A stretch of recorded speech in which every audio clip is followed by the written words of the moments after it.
Hey guys, it's your boy Wallace, the Nomad Recruiter. I travel the world and make places for a living. If you are looking to start your recruiting or staffing agency, I would love to be your coach as I help a lot of students scale their agencies to 6 and 7 figures. And I also want to help you do the same thing.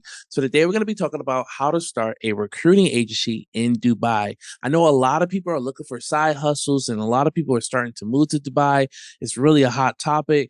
And I think it would be a great opportunity right now to start your recruitment or recruiting agency at the moment in Dubai if you are looking to start generating some income. Okay, so let's get into it, man. Let's jump into the video. Listen, so we're going to be talking about niches. So one of the things that I would do if I lived in Dubai is that I would start trying to understand what markets are really hot and in demand. So you want to start doing market research to understand what niches are growing. Niches that I'm starting to see grow all across the world right now. I'm starting to see areas within the blockchain, cybersecurity, cannabis space, technical sales, tech roles, of course, oil companies, most importantly, and another one, computer vision, geospatial engineering as well. So a lot of niches are really starting to grow right now. So it's a good time to get into the recruiting space. But I will also just look at the demand of, possibly I would type in top 10 or top 20 jobs in demand in Dubai.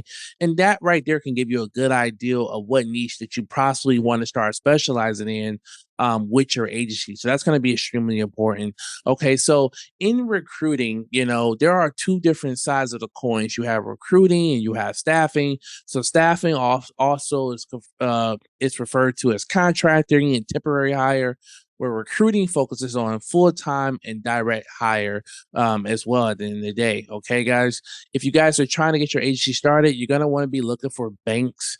You want to open up a bank account that invests into small businesses. You may want to utilize these banks for business loans or credit opportunities. If you want to scale your agency, you may want to start off with some capital and not use your own money. So it's wise to choose banks that invest into small organizations, or at least a bank that you can build a relationship with, which is going to be extremely important.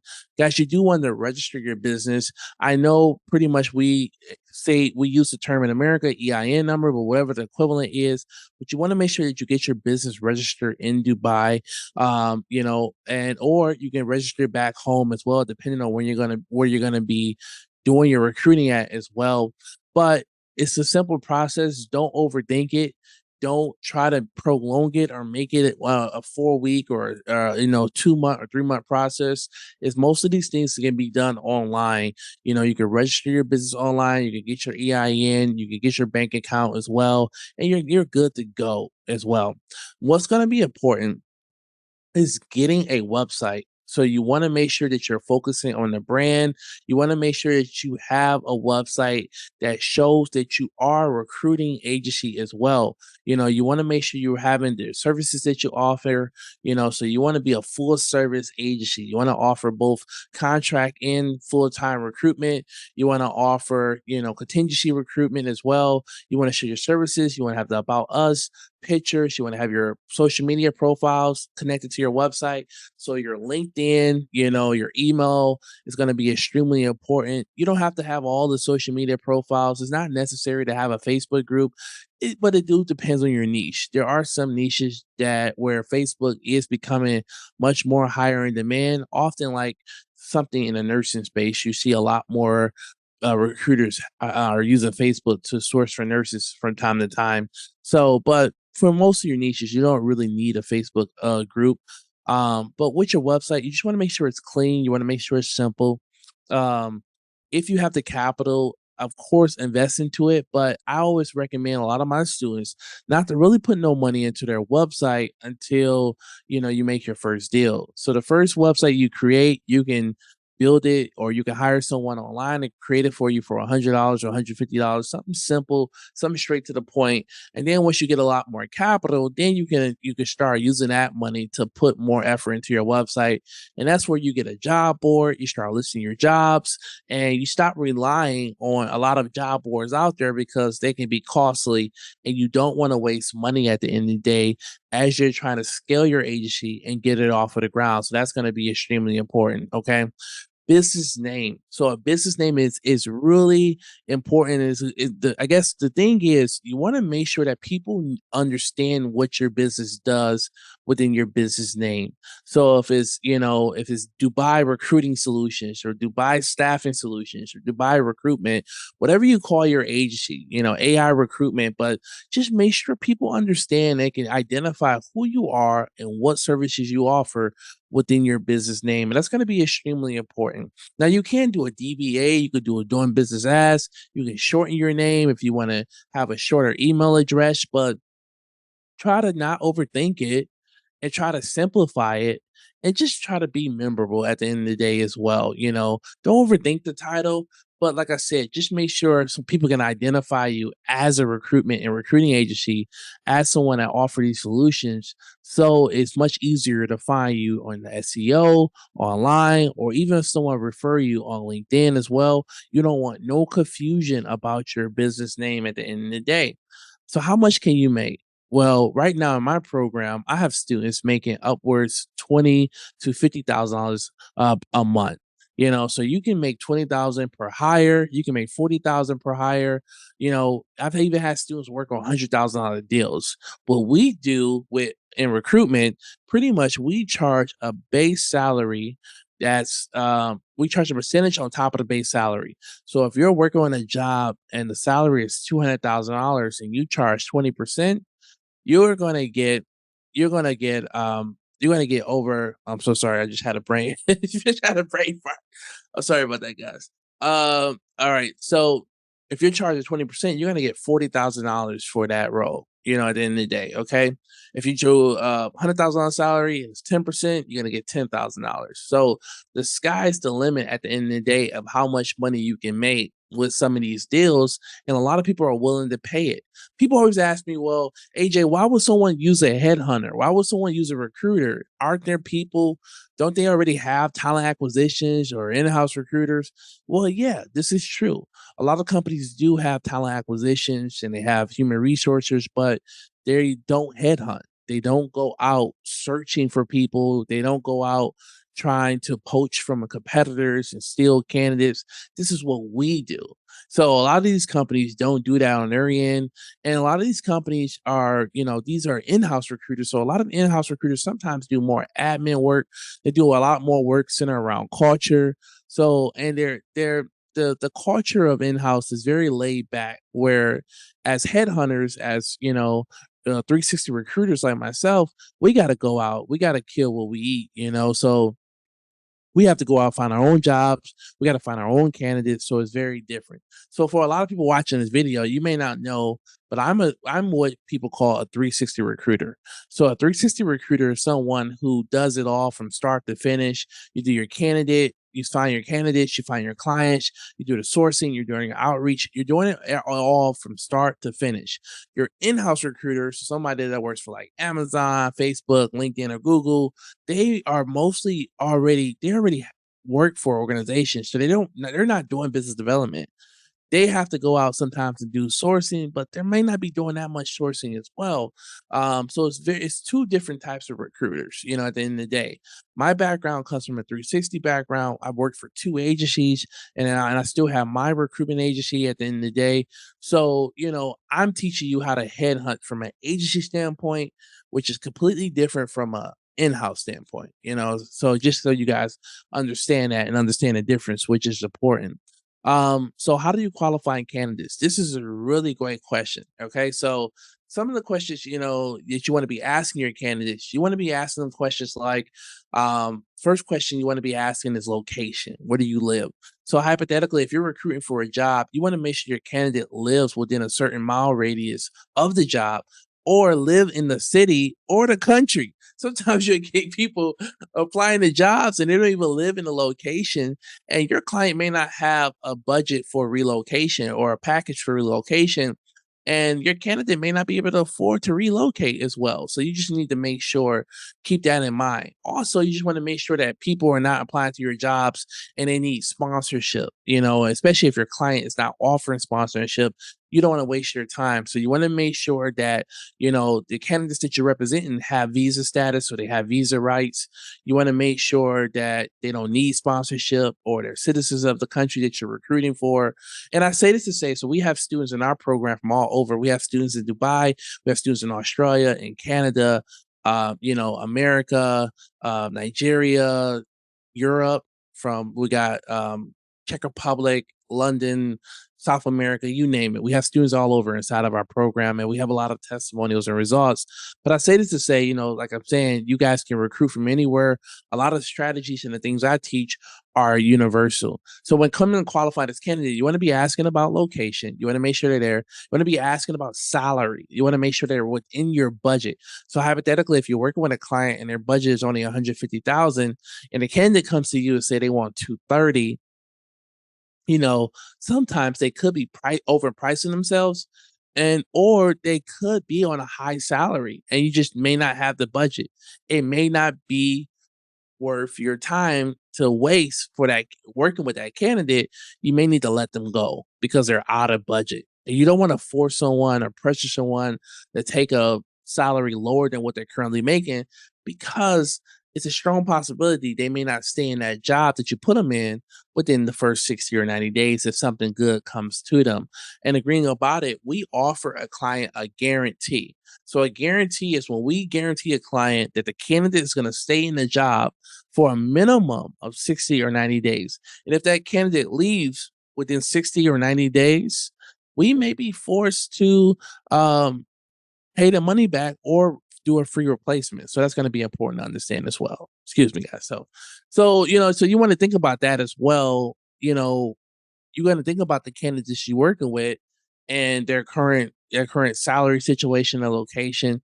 You also you want to be asking them why they left their job. It's always a red flag to work with a candidate who says things like, I hated my boss, or my boss was an asshole, or this and that.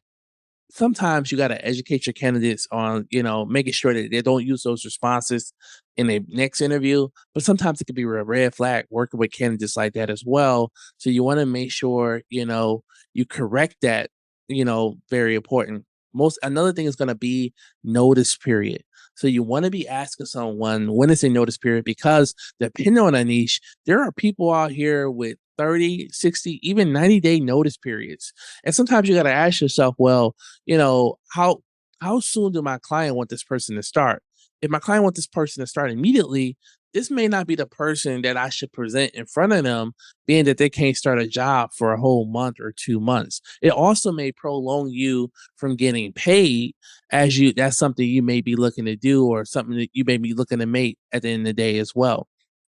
Guys, you're going to also want to learn how to qualify clients. You want to make sure your clients got money, that they have capital, that they have security. You want to do your research. You want to look at their websites. You want to look at any recent articles to make sure they got funding. You want to make sure they're in good standing as well. And you want to make sure that the culture is good. Sometimes you can call people up at the company and, do a secret shop to see how things are there. Pretend to be a developer, say, hey, I'm thinking about working here. How's the culture? But you want to research that. Because you don't want to be working with clients that have horrible habits. So hypothetically, you put a candidate into a client's company or employer's job, and then your clients are like, they're assholes, they're micromanaging, people are quitting left and right. That puts you in a situation where now it puts your money at risk. You just got $40,000, but the client is just all over the place. And it's just like, damn, I may be put in a situation where I may have to give this money back because I didn't do my proper research on this client. I was just so desperate to get paid and work with this client that I didn't check and see if they're a good company to work with. So you want to do research and making sure that you're working with the right people at the end of the day. A lot of people may ask me, well, AJ, I'm getting to the recruitment game, getting the recruiting game, recruiting industry. Do I need a coach? If you don't have a recruitment background, yes, you need a coach. Okay. If you do have a recruitment background, you still may need a coach because you've been trained a traditional route, and you need to have a fresh perspective as a small agency, as a one person shop. So I even tell my recruiters sometimes that it's best to have a coach. I don't have to be your coach. There are a lot of coaches out here at the end of the day, but I do encourage you to get a coach. If I was in your shoes and I was looking for a coach, I would be looking for a coach that's providing me with a lot of free content, got ebooks, got masterclass, got a lot of testimonials, got a strong presence online, isn't hiding any of their testimonials, isn't hiding any of their students. I think that's going to be important as well. That's what I'm looking for in a coach. It's not just about the Lamborghinis and the Ferraris, but is this coach really a experienced recruiter at the end of the day, or are they just flashy and just saying big words and just showing diamonds and Rolexes and stuff like that, and don't really know how to actually genuinely help you? Because once you purchase a program, you're going to need coaching still even after the coursing program, because you're going to go through a lot of scenarios. That's why we have in my program, we have weekly group coaching calls, and I'm able to talk to my students every week when they're struggling with something, with interviews, with clients, with candidates, and we're able to help them get over that hill and make sure we get these deals to close through. So that's going to be really important, guys. Listen, a lot of people are looking for new side hustles. A lot of people are looking for ways to make money. I feel like everyone's doing e-commerce. I think everyone's doing Amazon FBA. Everyone's doing day trading, but a lot of people are sleeping on the recruiting game. It's a $400 billion industry. People are going to always need jobs, and people are always going to need help with hiring. And it's crazy enough, I talk to a lot of people and I'm like, man, how many people did you help get a job in the last, 3 to 5 years? And sometimes people say five, 7 people. And I'm like, what if I told you could have got paid $20,000, every time you place one of those people into a job? That- how many of you watching this video right now have thrown away 100 grand, 200 grand, 500 grand, and not being paid for it as well? And even my recruiters that watch this video, a lot of my recruiters are on a base salary making 100,000, 150,000 a year, when they could be making 150,000 in a month or 2 months with their background and experience. So I have people in my program who are entrepreneurs. I have recruiters. I have talent acquisitions. I have a lot of recruiters from your major companies. I have recruiters in my program from Facebook, LinkedIn, Amazon, you name it, Twitter. So we have a few recruiters in the program, and we got a lot of agency recruiters inside the program, as well. And then we have our entrepreneurs who just got tired of the e-commerce, the Amazon, the day trading, and they wanted to try something different. And it's hard work. What you put in is what you get out. But I'm here to teach you how to be free. Most importantly, excuse me, guys. So I'm here to teach you how to be free. You guys know my slogan. It's no Lambos, it's no mansions at the end of the day. It's going to take hard work. As long as you're willing to put the work in, the money potential is there at the end of the day, because we need more headhunters, we need more recruiters, and it's a competitive market. But if you got the secrets, you got the sauce, you know how to do BD, you know how to find clients, and that's what you're paying for when you're buying courses. Some people ask me, well, AJ, why do I need a course if everything's online for free? You need strategies, you need business development strategies. If you don't know how to find clients consistently, you don't have a business at the end of the day. And that's why you need a program. Guys, please check out my content. Check out some of the links below. You could book a call with me today if you want to get into my advanced course, and get your agency started. But we got a couple ebooks down below that you can purchase. We got our masterclass as well. We got a lot of testimonials. We got over 600 videos on the YouTube channel. I'm very active, but I can't wait to see you guys soon. Comment below. Let me know what other topics you want me to talk about. Let me know if you like this video. Hit the like button. Subscribe to the channel if you want to see more videos like this. And most importantly, man, I can't wait to see you guys soon. Thanks again.